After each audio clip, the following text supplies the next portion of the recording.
তাছাড়া আপনারা অনেক সময় আছে যে এই জুমার বয়ান আপনারা মনোযোগ দিয়ে শুনেন না। এই যে মসজিদে বসে ইমাম সাহেবের বয়ানের সময় এরকম লাভ দেয়, মানে জুড়ায় বইয়া বইয়া বর্ষি দিয়া মাছ ধরে, বুঝেন না?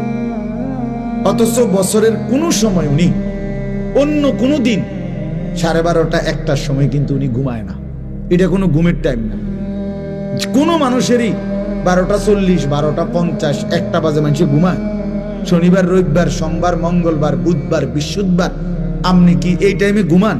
তো আপনি এই টাইমে আজকে শুক্রবার জুড়ান কেন? কথা বলেন, কেন জুড়াইবেন? তার মানে খামখেয়াল। যার কলিজার ভিতরে আখিরাত নাই, সাফ কথা মনে রাখবে, এটা বুজুর্গদের কথা। যার দিলের মধ্যে আখিরাতের ফিকির নাই, কবরের ফিকির নাই, পরকালের মানসিকতা নাই, আল্লাহর কথা শুনলে সে গাফলতি করে, খামখেয়ালি করে।